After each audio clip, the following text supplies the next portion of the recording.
Доброе утро, друзья! Это «Утро Якутии» на каналах Якутия-24 и НВК Саха. Мы желаем вам отличного, бодрого утра. Сегодня пятница. Ну и, конечно, просыпаемся вместе с нами. В студии Вероника Тантосова, Руслан Ачиров. И у нас, как всегда, для вас много всего интересного. Познакомься с людьми, которые просто мечтали попасть в Якутию. Это же так здорово. Представляете, люди мечтают к нам попасть, а мы здесь живем. Также дадим несколько полезных советов о том, как готовить вкусный и полезный для организма завтрак. Конечно, поговорим о наших братьях меньших. Сегодня же пятница, все самое позитивное и радостное. Так что оставайтесь вместе с нами. Напоминаю, что у нас есть телеграм-канал, в котором сегодня обязательно подарим за правильный ответ о играх «Дети Азии» удивительный приз. Вот он стоит на столе.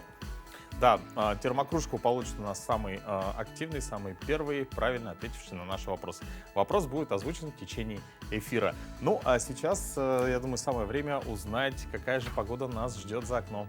Ну, весна же почти наступила. Итак, в центральных районах 10-13 градусов холода, в Заречной группе минус 7, минус 13, в южных 3-7 ниже 0. В Вилюйской группе минус 19, минус 26, Нижнеленских 9-19 градусов холода, в западных 3-13 ниже 0. В Колымо-Дигирской группе Улусов минус 19, минус 29, в Янских минус 24, минус 33. На северо-западе 18-35 ниже 0. В Якутске в 6 часов утра минус 11 градусов. Атмосферное давление 741 миллиметр ртутного столба, ветер северный 1 метр в секунду. Сегодня днем небольшой снег, ветер юго-западный 5-10 метров в секунду. А вот температура радует от 0 до +2. Господа, весна наступила, официально заявляем. Ну что, я думаю, что погода нас будет все больше и больше радовать. Скоро приближается долгожданное наше, не сильно длинное, но очень хорошее жаркое лето. Ну а сейчас давайте узнаем, какие новости подготовил наши коллеги из новостного блока.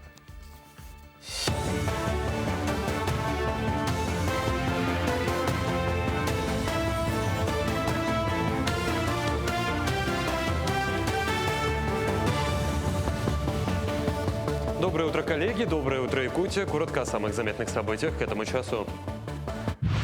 С 26 по 28 марта в Якутске пройдут встречи с летчиком-космонавтом, героем России, членом отряда космонавтов научно-исследовательского испытательного центра подготовки космонавтов имени Гагарина Андреем Борисенко.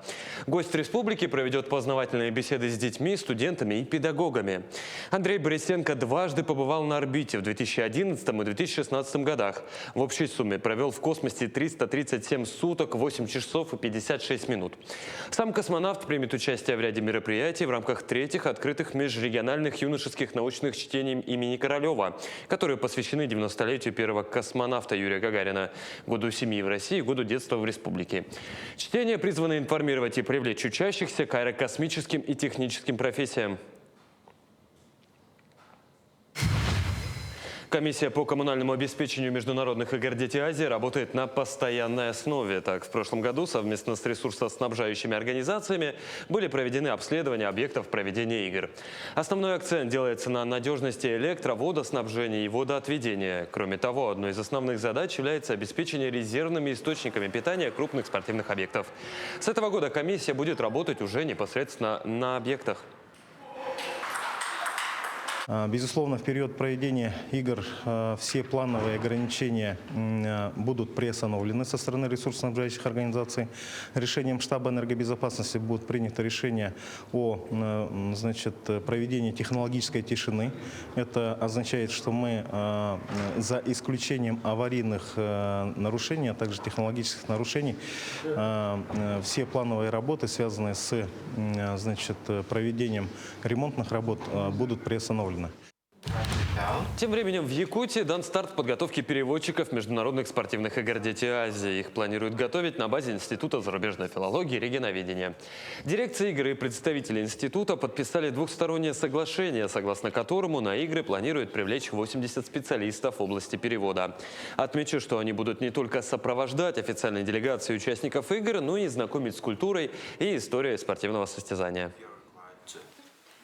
Сегодня мы с университетом договорились о сопровождении наших иностранных гостей, об обеспечении перевода с русского на английский, с английского на русский в спортивных объектах, о переводах крупных встреч между главой нашей республики и руководителями спортивных делегаций на официальных мероприятиях. В общей сложности более 80 человек будет обеспечивать сопровождение иностранных команд. В Вилюйском районе готовятся к встрече эстафеты огня игр. Факел со дня на день должен прибыть в Вилюйский район. Вчера состоялось установочное совещание для участников торжественной церемонии эстафеты огня игр «Дети Азии». Маршрут затронет все знаменательные места старинного Вилюйска и завершится на границе с Верхневилюйским районом. Всего на мероприятии задействовано более 50 участников, куда входят волонтеры, факелоносцы, ветераны спорта Вилюйского района и участники игр. Поступил маршрут сквер имени Чиряева. Территория 101. 24 марта по территории Вилюйского улуса пройдет эстафета огня международных спортивных игр «Дети Азии». Мы с нетерпением ждем, волнуемся. Сегодня мы проводим установочный семинар для волонтеров и факелоносцев. Уже раздали формы, провели инструктаж. И сейчас уже после тематической викторины, которая сейчас идет, мы посадим всех в машины и проедемся по маршруту следования эстафеты огня. Национальный художественный музей республики 23, 24, 27, 28, 29, 30 и 31 марта в 12 и 15 часов приглашает школьников на ежегодную занимательную творческую программу «Весенние каникулы в музее». Для ребят проведут арт-медитацию по выставке «Дух предков». Участники экскурсии узнают, что источники вдохновения якутских авторов для своих произведений нашли в этнографических путешествиях, героическом эпосе Олонхо, сказках народов Севера, пословицах, поговорках и исторических преданиях.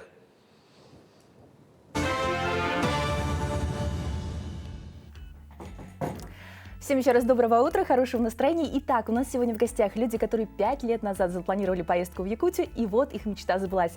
Это у нас иностранные гости. Сёрен из Германии, кстати, да. Сёрен Берге, член правления Международной ассоциации органистов, город Берлин, и Марая Бадер, музыкант, диджей. Марайки у нас не просто музыкант, она была на премьере уникального фильма. Да, Квентина Тарантино. И давайте их поприветствуем. Good morning. Доброе утро. Guten Tag.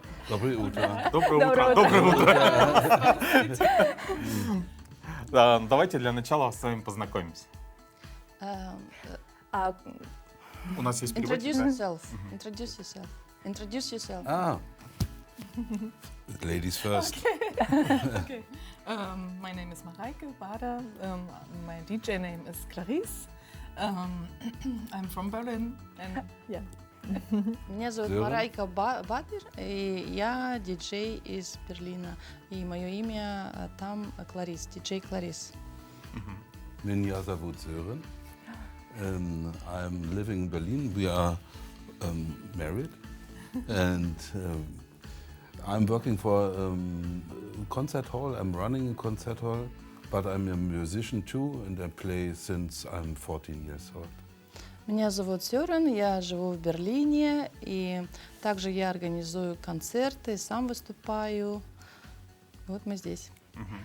Что вас привело в Якутию? Почему вы решили посетить наш город, нашу республику? And it doesn't need a translation. Yakutia is a dreamland for me. I learned 1999. I invite Spiridon Shishigin to a festival. It's called Zungenschlag. It was a free reed instrument festival. And Spiridon Shishigin and Ivan Alexeyev came from Yakutia to us. And that was the first time I heard and the Homos playing. And I was so touched, and I want to know all things about this instrument. Якутия для меня волшебная страна. И в 1995 году на наш фестиваль в Германию я пригласил Спиридона Шишигина и Ивана Алексеева, потому что звуки хомуса уникальны. Вы играете на хомусе, причем оба, да? И чем вас привлекает именно этот инструмент? You play in homus. Can you tell us why exactly this instrument and why it attracts you? It's a good question, but I don't know really why. It is more vibrational feeling, atmosphere. It's a way to go in the spiritual feeling, and the very fine vibrations touch me. And we don't have this tradition in Germany, and our life in Germany is very strong and very heavy, and the hummus gives me and gives other people a way to go out of the daily life. Наверное, правда сложно ответить, почему вы выбрали именно этот инструмент. Давай дождемся перевод. И это очень хороший вопрос. Скорее всего, это вибрации, та атмосфера, которая создается его звуками, потому что жизнь в Германии достаточно сложная и очень строго все, а он как раз-таки все расслабляет. Ну, хорошо, понятно, почему музыканты к нам привлекают, тем более национальные инструменты. А вот диджеи, какое впечатление у вас от хамуса и интеграции вот в ваше, может быть, направление? She's asking what bring you and what why you here? Your impression, your first impression. Yeah.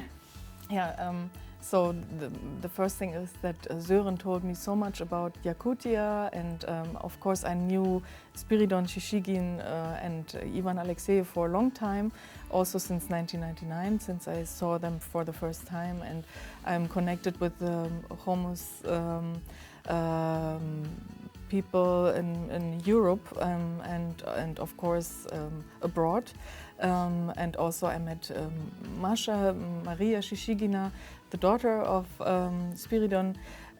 She now lives in Germany, and we are friends. And she said, "Come to Yakutia, come to Yakutia." And now I finally made it, and I have the opportunity to DJ here tonight at the concert at 6:30. And yes.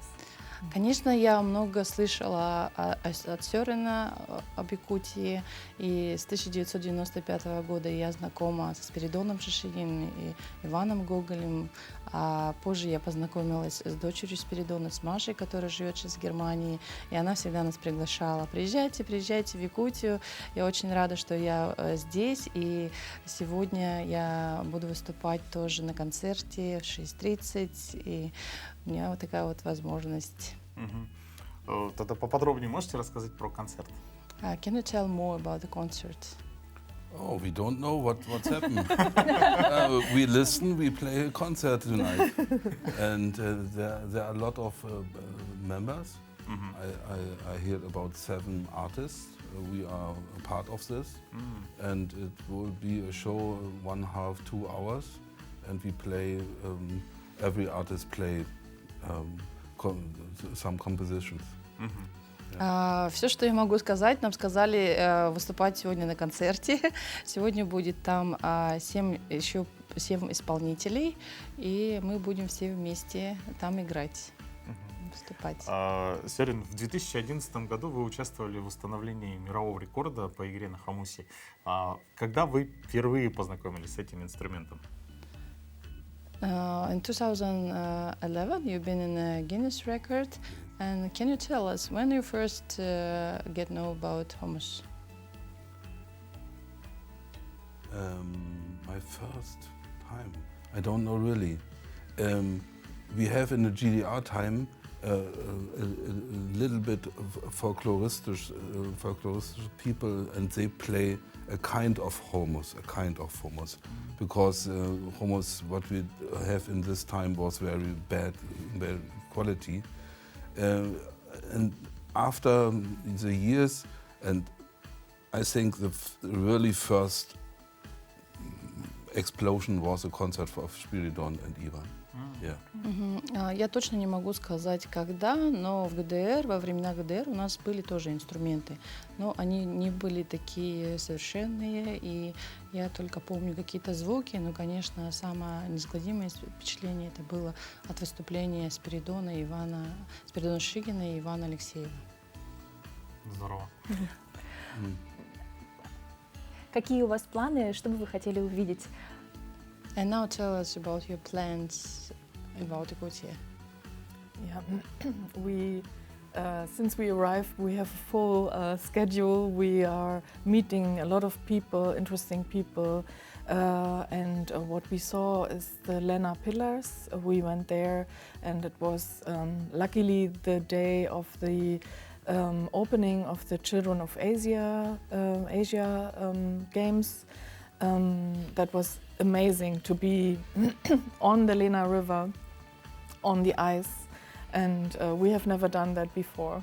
And to be on the ice and stay there, and that was just so fantastic. And then we are going to Omyakon. This is what we will do, and we will meet blacksmith, Homos blacksmith, and many other surprises. С момента Dreams come through for me. We was yesterday in the Mammut Museum. С момента приезда у нас очень насыщенный график. Мы уже побывали на Ленинских столбах, на открытии игр детей Азии. И, конечно же, это было фантастическое мероприятие. А самое интересное для нас было это то, что мы стояли на льду реки Лены. И Сёрен добавляет, что он был... Также одна мечта сбылась. Он побывал в музее Мамонта. Также они поедут в Татинский Улус и встретят кузнецов. Здорово. Очень насыщенная программа. Ну, наверное, мы попросим сыграть что-то, что больше Maybe you'll play something? Maybe you played something? Yes, if you want. My first instrument was not Homos. My first instrument is harmonica. And I will play for you some. Первый инструмент, на котором стала играть, это был не хомус, а гармоника.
Здорово, браво.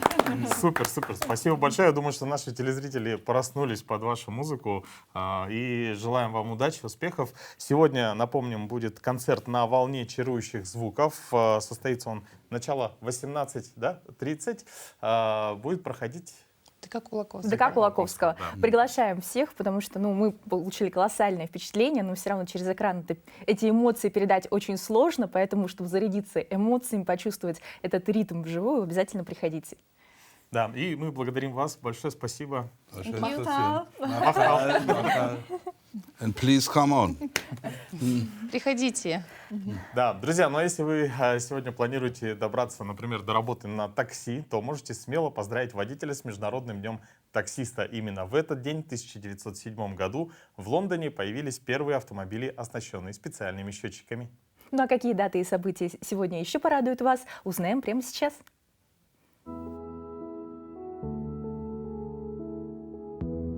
На календаре 22 марта, сегодня Всемирный день водных ресурсов, День Балтийского моря, Международный день таксиста.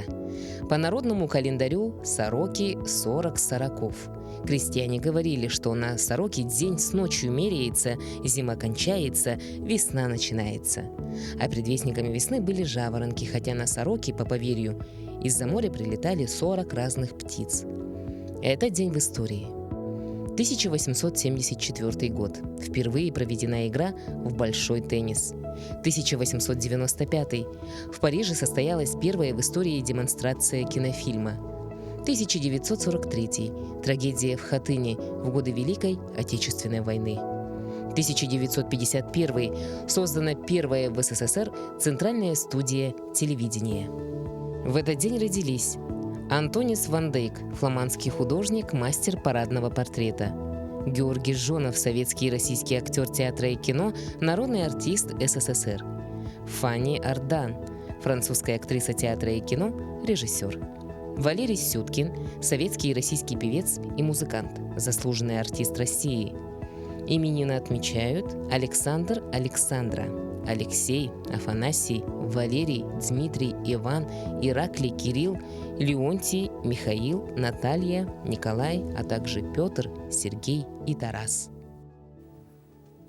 Да, друзья, мы так очень погрузились в нашу беседу. Действительно, очень интересные люди. Сегодня вы их можете увидеть вечером в Доме дружбы народов имени Кулаковского. Очень, кстати, знаменательно, что одного из гостей сегодня день рождения. Да, у Сёрина сегодня день узнали. рождения. Мы его поздравляем. Мы думаем, он увидит наш эфир. Ну и, конечно же, желаем всего самого-самого наилучшего. Ну, давай приступаем к подарку. Да, конечно. Друзья, сейчас самое время открыть наш телеграм-канал «Утро Якутии». И у нас традиционный вопрос от Игорь Дети Азии. Соответственно, правильно ответивший участник на наш вопрос получит вот такую вот сегодня термокружку. Буквально в течение нескольких мгновений, да, после того, как мы объявим сам вопрос, вопрос продублируется в нашем телеграм-канале. Ну что, я думаю, что наши участники готовы, если у вас еще есть время пройти по QR-коду, если еще не подписаны, и подписаться на наш телеграм-канал. Внимание, вопрос следующий. Кто был приглашенным гостем закрытия первых игр «Дети Азии»? Кто был приглашенным гостем закрытия первых игр «Дети Азии»? Ваши ответы. Мне кажется, это очень простой вопрос. У нас там, не скажи, мне кажется, некоторое молодое поколение, например, пропустило этот момент. Напоминаем, что вы видите на экранах QR-код, вы по нему переходите, попадаете в наш телеграм-канал, если вдруг вы еще на нас не подписаны, конечно. Подписывайтесь и отвечайте. Нужен полный ответ, желательно даже имена указать. Ну, вообще, учитывая активность наших участников, подписчиков, мне кажется, сейчас, когда мы вот сейчас уже в студии подведем следующий наш сюжет, уже будут правильные ответы. Молодцы, молодцы. Мы очень рады, что вы нас смотрите, так активно интересуетесь играми «Дети Азии». Это знаменательное событие для всей республики, потому что они зародились у нас, и поэтому активно давайте поддержим это начинание и активно поболеем за наших спортсменов. Да, действительно. Ну и, конечно же, молодому поколению прививать спорт — это очень-очень хорошо. Ну, а самому, конечно же, от спорта далеко можно не уходить и заниматься просто утренней гимнастикой. Заметим, что еще в 30-е годы у нас гимнастика появилась на радио, то есть это была первая советская такая гимнастика, когда под звуки музыки радиоведущий диктовал, какие упражнения нужно делать. В 40-е годы немножко прервалась, а потом традиция возобновилась, так что у гимнастики очень много лет. Видите, раз традиция существует много лет, давайте и ее поддержим и начинаем делать зарядку прямо сейчас. Доброе утро, меня зовут Александр, я являюсь фитнес-тренером. Сегодня мы с вами проведем суставную разминку, которая будет полезна как и взрослым, так и детям. Встаем и повторяем за мной. Наклоны вправо-влево, голова. Делаем все по 8 раз. 4, 3, 2, 1. Вперед-назад, вперед-назад, вперед-назад. Хорошо растягиваем шейные позвонки. Выполняем суставную разминку без рывков. Все плавно. Мы пробуждаем свое тело. 4, 3, 2, 1. Закончили.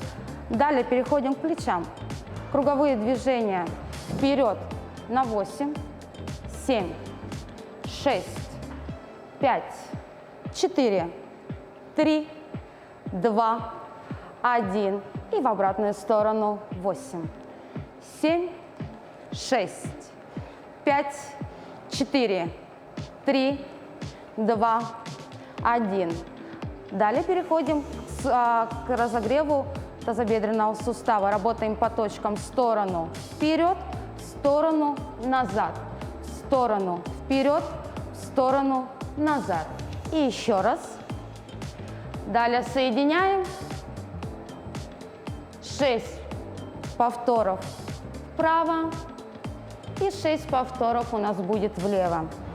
3, 2, 1. Меняем направление. 6, 5, 4, 3, 2, 1. Закончили.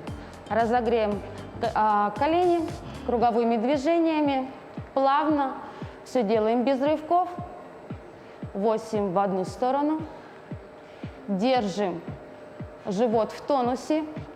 Плечевой пояс раскрыт. И меняем направление. Также 8 в другую. 6, 5, 4, 3, 2, 1. Ручки на пояс и разогреем голеностоп. Работаем в одну сторону. 8, 4, 3, 2, 1. Меняем направление. 4, 3, 2, 1. Смена ноги, все то же самое. 8, 7, 6, 5, 4, 3, 2, 1. Смена. 6, 5, 4, 3, 2, 1. Вдох и выдох. И будет крайний третий. Вдох и выдох. На этом у меня все. Я желаю вам продуктивного рабочего дня и до новых встреч. Занимайтесь спортом. Ну что, размялись, теперь можно и позавтракать. Только знаешь, вот в пятницу хочется, чтобы завтрак был какой-то необычный, ну почти как в ресторане. То есть не просто яичница? Да. А что вот, знаешь, дать задание, что-нибудь приготовить такое То есть фантазийное. в течение недели готовиться к пятнице, закупать продукты и выдать что-то Да, такое. и выдать что-то такое. Например, вот как в нашем следующем серии. Ред из копченого лосося на чиабатте. Вот сказал такое мужу, и сразу муж понял, что ты целый час это готовила. Я на самом деле бы не выговорил это название, потому что я еще гуглил 2 слова из этого названия. В общем, друзья, давайте посмотрим, самому очень интересно. Доброе утро, Якутск! Меня зовут Андрей Краснов, и я шеф-повар ресторана Kitchen. И сегодня мы с вами приготовим риет из копченого лосося на чиабатте. Риет – это альтернатива паштету, только с более грубой структурой, волокнистой. Для этого нам понадобится слабосоленый лосось, лосось горячего копчения, творожный сыр, сметана, огурец, каперсы и оливковое масло. Для начала мы с вами возьмем слабосоленый лосось и нарежем его мелким кубиком.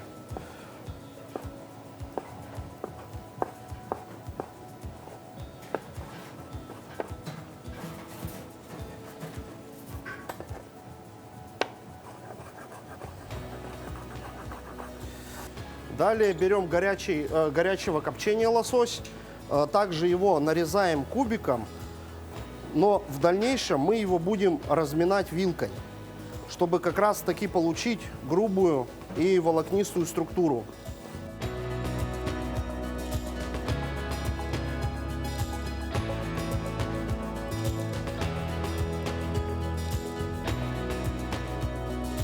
Далее нам понадобятся каперсы. Каперсы мелко перерубаем. Каперсы имеют характерный вкус и запах. И он как раз-таки добавит нашему лососю пикантность и немножко приторности. Далее смешиваем все ингредиенты, которые я раньше озвучивал. Это сметана. То есть, добавляем к нашему лососю сметану, творожный сыр, оливковое масло и чуть-чуть соли по вкусу. Все это тщательно перемешиваем.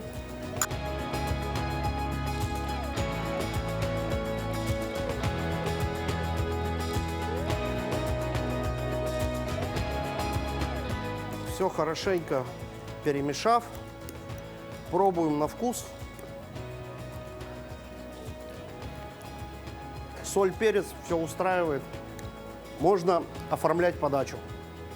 Для риетта я буду использовать чиабатту собственного приготовления. Как раз только недавно она вышла из печи. Чиабатта представляет собой итальянский хлеб на закваске, то есть бездрожжевая основа идет. Структура у него пористая, мягкая очень, чиабатта очень популярна вообще для брускет, для сэндвичей. Ну и на завтрак это идеальный вариант. Добавим немножко аромат чесночного масла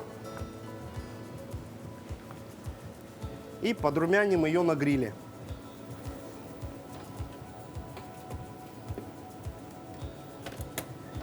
Мы подрумянили нашу чиабатту на гриле. Пахнет потрясающе чесночком. Ну и теперь оформляем все это дело.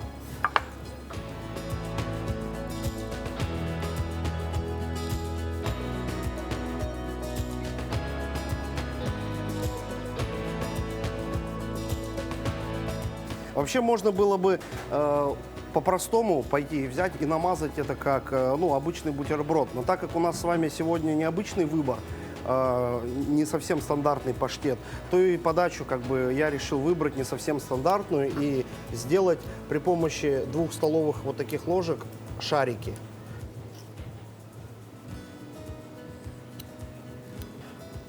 Такие слайсы можно сделать при помощи экономки, то есть, по-простому приспособление, которым овощи чистят. Просто срезаются тонкими такими вот образом. И закручиваем. И выкладываем на хлеб. Наш риетт из копченого лосося готов. Приятного аппетита!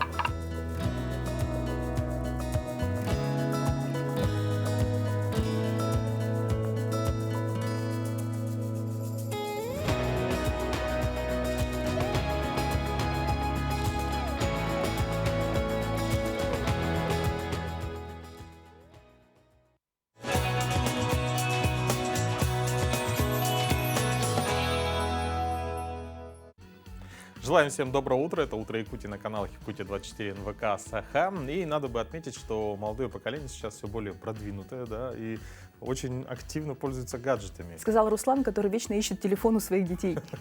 Ты звонишь, отвечает ребенок, мы понимаешь, все, уже кто-то завладел гаджетом. На самом деле, да, сейчас у маленьких детей даже нужно узнать, как пользоваться смартфонами. Это, с одной стороны, не очень, потому что они больше там сидят, но, с другой стороны, показывает, что технологичность, она уже с младенчества практически. И вот в городе Мирный дошколята не просто пользуются техникой, они разрабатывают свои модели роботов и даже участвуют в чемпионате «Профессионалы 2024. Ребят, речь идет о дошколятах. Давайте это посмотрим. В Алмазном крае уже в эти дни стартовало новое чемпионатное движение конкурсов профессионального мастерства «Профессионалы» среди студентов и школьников по востребованным компетенциям. В рамках чемпионата впервые участвовали и воспитанники детских садов города Мирный. Наши дошколята участвуют в компетенциях робототехника. Они собирают маленьких роботов, которых потом будут запускать и программировать. И это здорово, потому что дети должны тоже участвовать в таких конкурсах и на раннем возрасте определяться своими профессиональными интересами, чтобы потом вырастить для нашей Родины России хорошими профессионалами, которые потом смогут и принести достаточно большую пользу. Участие детских садов в чемпионате позволило создать инновационную развивающую площадку для детей дошкольного возраста. Все дошколята, участвовавшие в чемпионате, готовились как и с воспитателями, так и дома с родителями, которые пришли их поддержать в конкурсе. Мы делали сегодня карусели. Еще мы строили программу для карусели. 3 программы. Первая программа была для птичек, А вторая программа турбо. Последняя, третья была самая длинная. Это была веселая. Веселая называлась. Мы готовились, брали ноутбук, включали и строили программу, что карусель. Мы смотрели, еще дома нам дали учить детали. Мы сначала вообще не знали, как эти детали назывались. Нам дали инструкцию, которую надо учить. Там мы узнали балки, кирпичики, а потом дали, которые они забыли.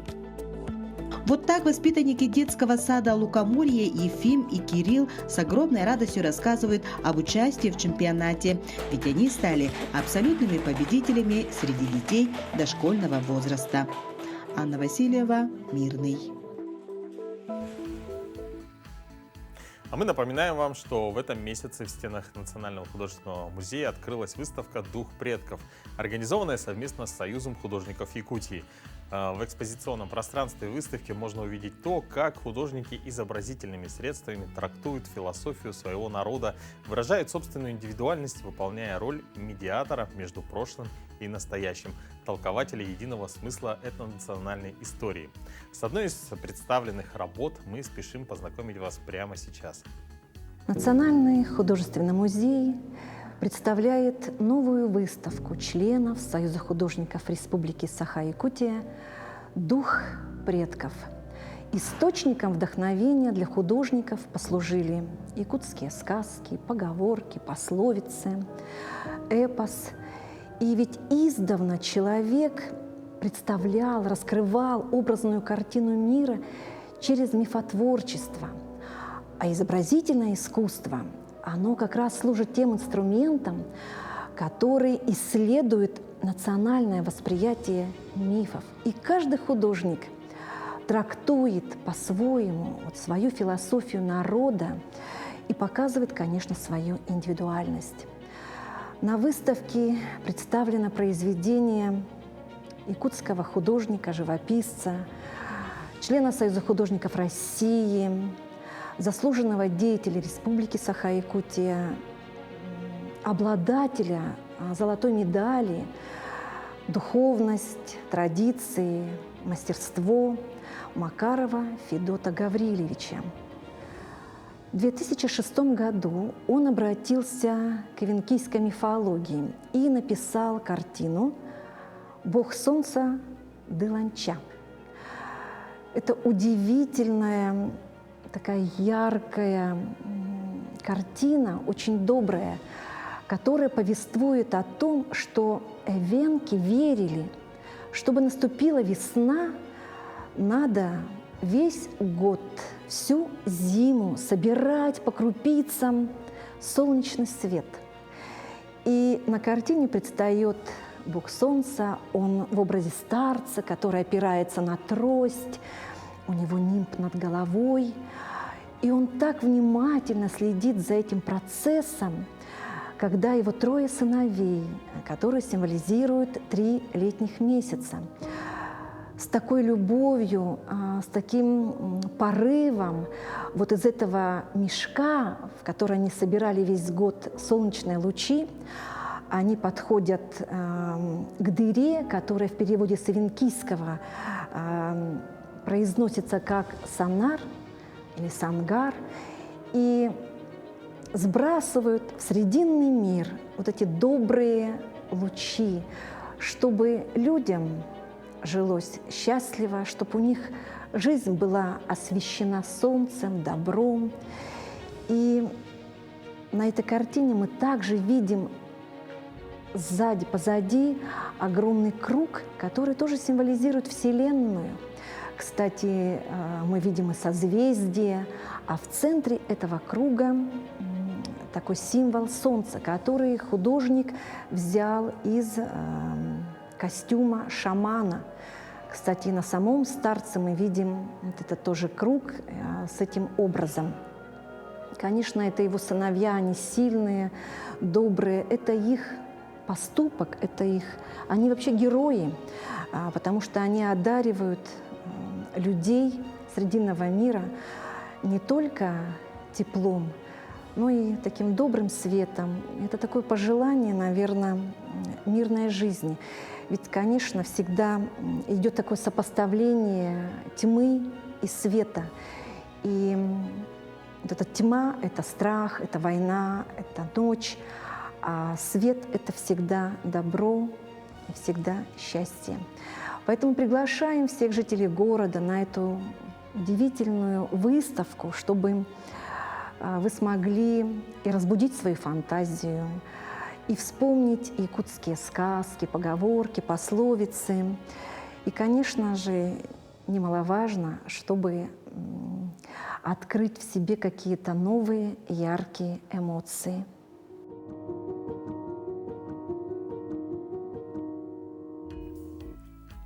И пора дарить призы. Та-дам! Сейчас откроем интригу, кто станет обладателем вот этой замечательной кружки, на которой написано «Якутск 2024. Дети Азия». Классная кружка, тоже себе такую хочу. Да. Итак, вопрос был следующий. Кто был приглашенным гостем закрытия первых игр «Дети Азии»? И правильный ответ прошу на экран. Итак, правильный ответ у нас это группа Boney M, очень-очень популярная. Первым правильно ответившим нашим подписчикам, в принципе, это было и вообще первое сообщение в комментариях, это Екатерина Павлова. Мы вас поздравляем. Ну и, конечно, свяжемся с вами после эфира. Екатерина, вы большая молодец. Здорово, что вы все так подробно знаете. Ну и приглашаем получить свою кружечку. Да, и не забывайте, друзья, на следующей неделе мы продолжим задавать вопросы и также будем дарить вам эксклюзивные подарки с символикой игр «Дети Азии». Так что не переключайтесь, оставайтесь с нами всю неделю. Ну а прямо сейчас переходим к последним новостям.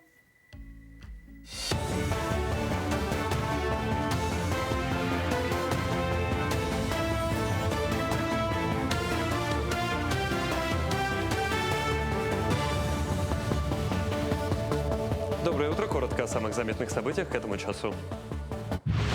На третий поток программы «Муравьев-Амурский» 2030 подали заявки на 40% больше, чем в минувшем году. Общее количество – 4586. В топ по количеству регистраций вошли Москва, Московская область, Приморский край, Якутия, Бурятия, Хабаровский край, Амурская область, Санкт-Петербург, Сахалинская область и Камчатский край. От якутян подано 176 заявок.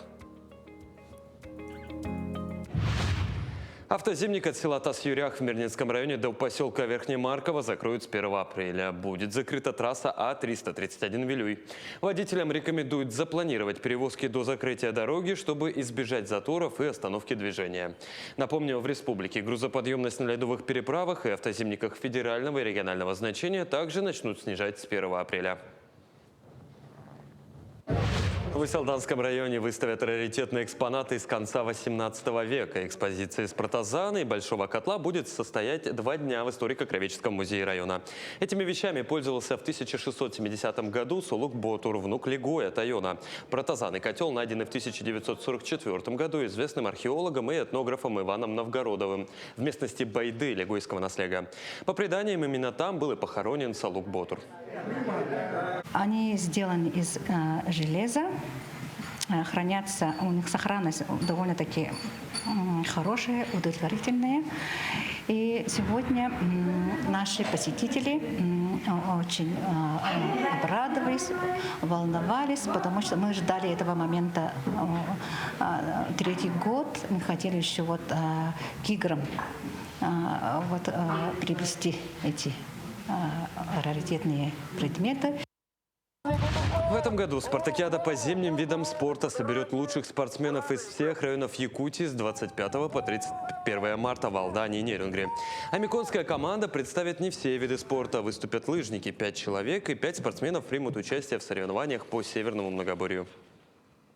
Хочется испытать себя как вообще в соревновательном процессе, ну и поделиться опытом с молодым поколением, чтобы у нас команда своя, потому что у нас мало, может в дальнейшем это будет у нас развитие, потому что спартакиада каждые 4 года проходит у нас, и мы уже давно хотели туда попасть, и дай бог, вот мы попадем в скором времени туда, и хотелось бы, конечно, попасть в лидеры, очень. Я постараюсь все сделать для этого. На базе Соснового Бора проходят уже 6-е республиканские соревнования народов Севера, игры детей Арктики, в которых участвуют сборные команды школьников из 7 районов, где традиционно проживают коренные и малочисленные народы Севера. В программе прыжки через нарты, нори, метание аркана, венкийский футбол, бег на широких лыжах, настольные национальные игры хабылык и хамыска. Вчера состоялось официальное открытие игры, оно уже накануне. Дети соревновались в метании аркана, нори и в прыжках через нарты. Напомню, впервые идея проведения игр детей Арктики возникла в Оленёкской школе в 2012 году. Чуть другие от стандартных, но это одна попытка с 7 метров начинают, и потом вторая попытка с 8, 9, 10, 11, 12, 13, 14, 15 метров метают до промаха. Но сегодня погода очень нелетная, так скажем. Все до 10 только дошли. Некоторые в первых попытках 7 метров ошиблись и выбывают соревнования. Это были все новости к этому часу. Хорошего дня и оставайтесь с нами.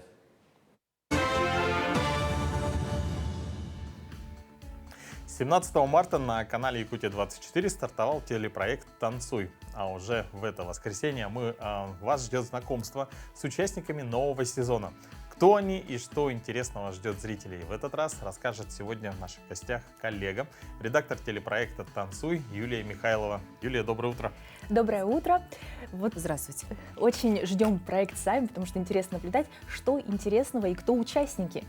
В этом году, да? Да, в этом году. Ну, в этом году наш проект продолжается во второй раз, потому что в прошлом году мы впервые, так сказать, можно сказать, в пилотном режиме запустили наш первый сезон, посмотрели, насколько он, так сказать, совершил интересного и вообще как-то изменил нашу жизнь телевизионную, да, именно нашего телеканала.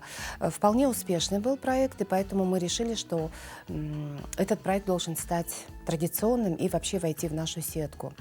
В этом году наши участники 9 пар. Это очень интересные ребята, можно сказать. В прошлом году у нас был, ну, скажем так, коллективы выдвигали, да, трудовые, потому что был год труда, а в этом году год семьи.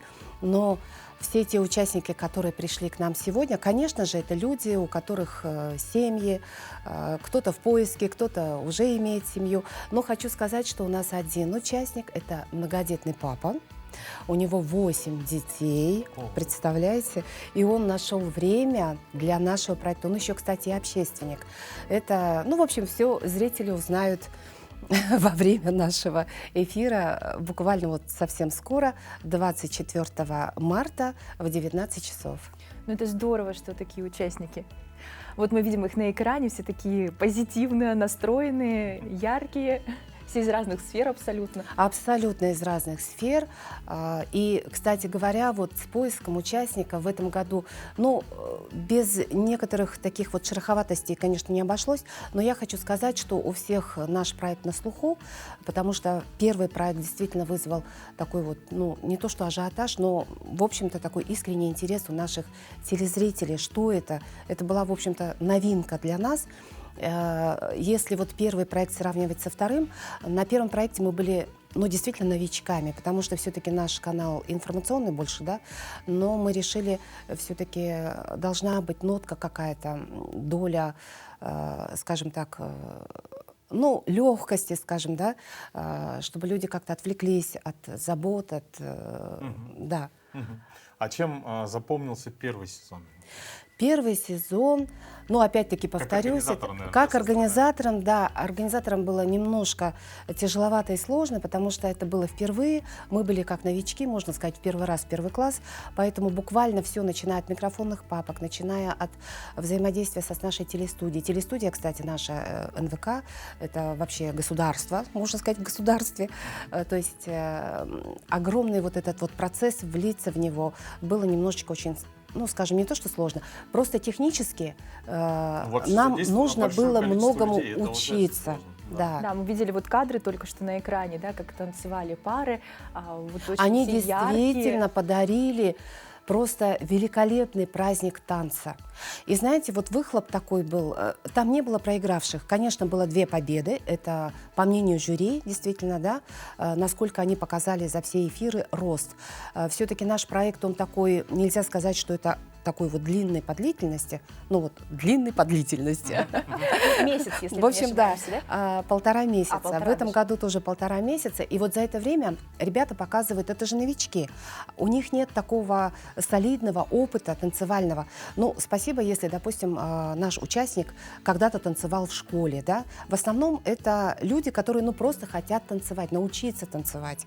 И вот за это короткое время они должны показать свой рост вот в этом танцевальном хореографическом искусстве. А ведь это искусство, потому что многие с удивлением узнают, что вообще жанров вот очень много, что каждый жанр имеет глубокую историю, что каждое движение, вот выразить свои чувства, это движение. И для многих это открытие, скажем, да, вот вообще нового мира. Как сложилась судьба прошлых участников? Может, они продолжают танцевать, не спрашивали? Знаете, вот многие наши хореографы, кстати говоря, мне кажется, тоже были вдохновлены вот этим проектом, потому что мы о них говорили. Они были героями наших роликов. И многие якутяне, многие жители нашего города, Якутска во всяком случае, узнали, что вообще есть рядышком вот какая-то танцевальная школа, студия. И многие жители наши пошли танцевать. Им стало интересно, а как же вот действительно, как я могу, ну, взрослый человек, вот работа, дом, и вот раз и пойти и танцевать, там, допустим, пару раз в неделю. Это здорово. Вот самое главное, мне кажется, вообще идея вот нашего проекта в этом заключается, чтобы мы смогли наконец-то, скажем так, оторваться от дивана и как-то внести какую-то свежую струю в нашу жизнь. Ну, сподвигнуть людей Да. на движение. Может, тебе что это? Нет пока. Ну, Руслан, наверное, зажигает больше на дискотеках, да, ну или зажигал? Уже нет.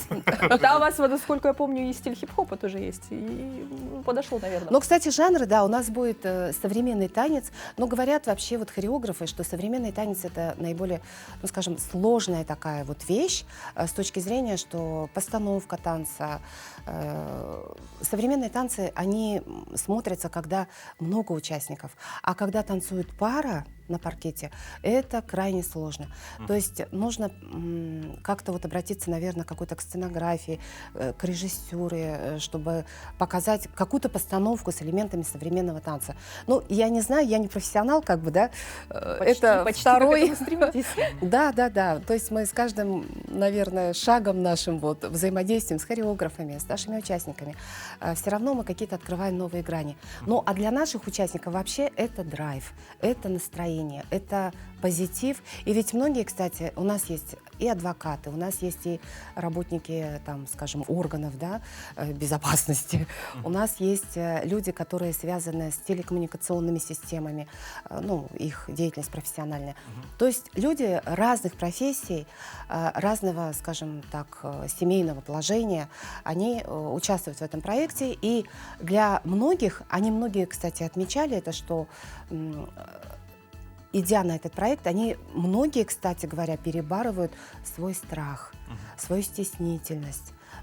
Потому что для многих выход на большую сцену, а тем более на уровень вообще республиканский, то есть нас будет смотреть вся республика, надеюсь, и болеть за каждую пару. То есть это люди совершенно обычные. Ну, можно сказать, вот мой сосед, да, будет танцевать. И это же здорово, просто посмотреть и восхититься смелостью вот этих вот людей. Действительно. Ну, Друзья, все да, вдохновились, да, мне кажется. Давайте еще раз. Где можно увидеть и когда, и во сколько? Ну, кто-то вдруг прослушал начало.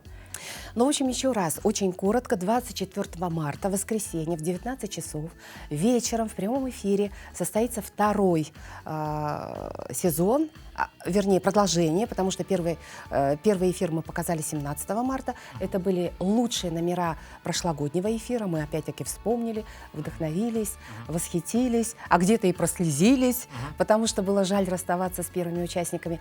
Ну и, да, второй сезон вот у нас продолжается 24 марта вечером. Все, обязательно будем Во сколько? смотреть. В 19:00. 19:00. Спасибо большое, Юлия. Друзья, ну что, мы желаем вам отличного настроения, конечно же, бодрого завершения рабочей недели. Напоминаем, сегодня пятница. Ну, теперь у вас веселое воскресенье вас ждет, вы уже в курсе событий. Поэтому начинайте день вместе с нами, его продолжайте, и он непременно будет удачным. До новых встреч!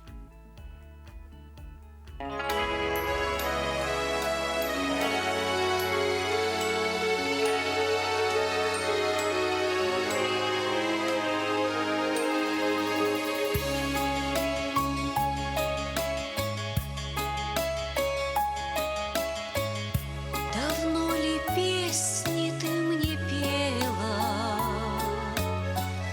над колыбелью наклонясь, но время птицей пролетело, и в детство нить оборвалась. Поговори со мною, мама, о чем-нибудь поговори, до звездной полночи, до самой,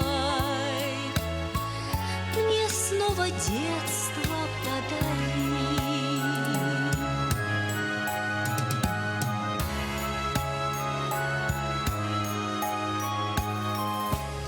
Довольна я своей судьбою, того, что пройдено, не жаль. Но как мне хочется порою вернуть безоблачную даль. Поговори со мною, мама, о чем-нибудь поговори, до звездной полночи, до самой, мне снова детство подари.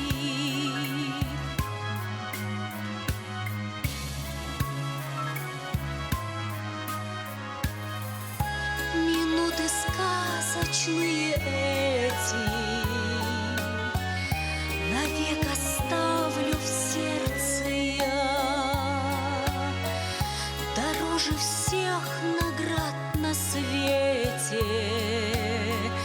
Мне песня тихая твоя. Поговори со мною, мама, о чем-нибудь поговори, до звездной полночи, до самой, мне снова детство подари.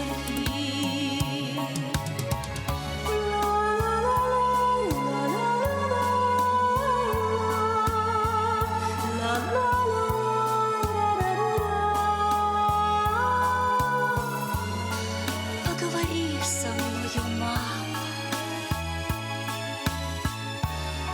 мне снова детство подари.